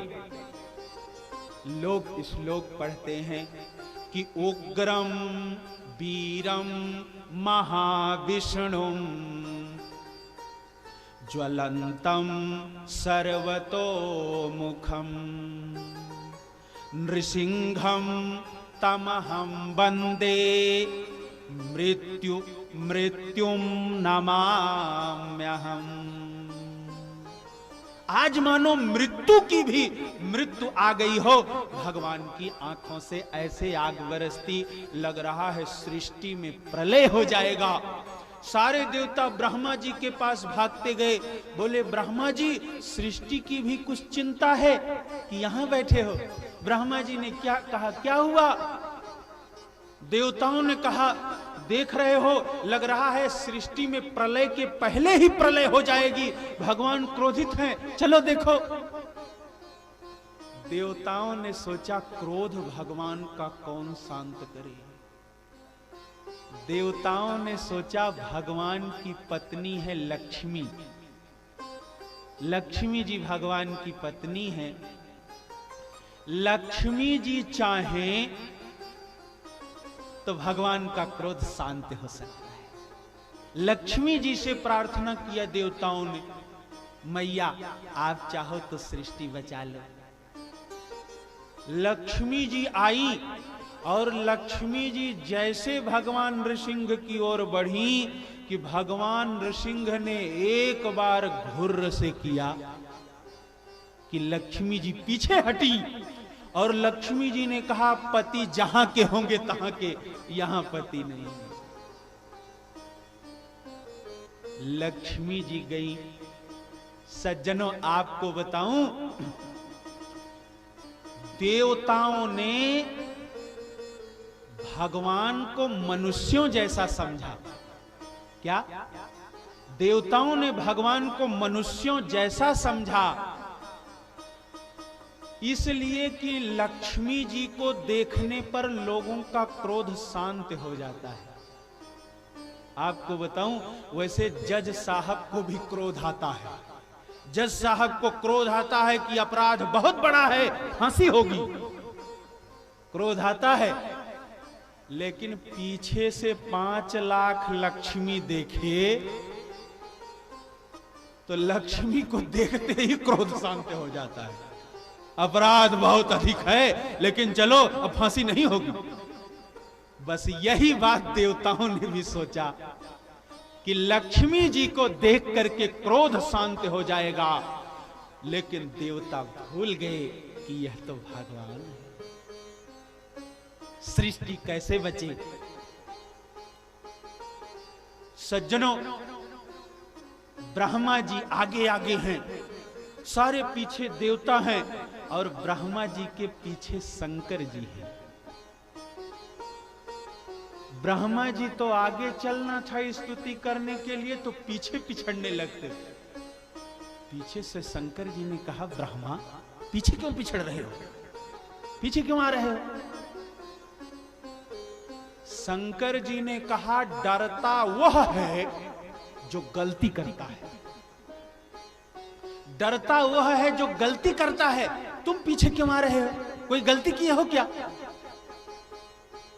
ब्रह्मा जी पीछे घूमे, पीछे से धीरे से बोले जानते नहीं हो, हिरण्यकश्यप को उल्टा सीधा वरदान मैंने ही दे दिया। शंकर जी ने कहा वरदान देने में तो बहुत तेज हो, अब वरदान दिए हो तो भगवान नाराज हैं, क्रोधित हैं, आगे चलो, स्तुति करो, प्रार्थना करो। ब्रह्मा जी तो कांपते, स्तुति क्या करते। भगवान इतने क्रोधित हैं, ब्रह्मा जी को भय के कारण आगे नहीं बढ़े। सज्जनों, ब्रह्मा जी को इतना भय लगा कि ब्रह्मा जी प्रहलाद जी के पास गए, भगवान के पास गए नहीं, प्रहलाद जी के पास गए और ब्रह्मा जी ने कहा, पुत्र तू यदि चाहे तो सृष्टि बच सकती है, सृष्टि में प्रलय नहीं होगा, तू यदि चाह ले। सज्जनों, प्रहलाद जी हाथ जोड़ करके भगवान नृसिंह की ओर जाने लगे। जैसे सिंह का बच्चा सिंह से नहीं डरता, जाने लगता है, उसी तरह से प्रहलाद जी भगवान की ओर जाने लगे। और जैसे या बछड़े को चाटती है, उसी तरह से भगवान नृसिंह प्रहलाद जी को चाटने लगे और चाटते हुए क्षमा मांगने लगे। पुत्र, बहुत बड़ी गलती हो गई है, क्षमा कर दे, मुझे क्षमा कर दे, इसलिए कि मुझे आने में बहुत विलंब हो गया है। पुत्र, तुझे जब हाथियों के झुंड में डाला गया था, उस समय तूने मुझे पुकारा था, उसी समय मुझे आ जाना चाहिए था, लेकिन बहुत देरी हो गई है आने में, क्षमा कर दे। भगवान नृसिंह कहते, पुत्र, जब तुझे सर्पों के झुंड में डाला गया, उस समय भी तूने मुझे बुलाया था, उसी समय आना चाहिए था, लेकिन आने में बहुत विलंब हो गया है, मुझे क्षमा कर दे। सज्जनों, भगवान नृसिंह क्षमा कैसे मांग रहे हैं, सुखदेव जी के शब्दों में हम सब श्रवण करें। सुखदेव जी कितना सुंदर सुना रहे हैं। राजन, भगवान स्वयं प्रहलाद से क्षमा मांगते, भगवान क्षमा मांग रहे हैं कि पुत्र, कोयदम बपू कोया कष्ट मिला, क्षमा करो पुत्र।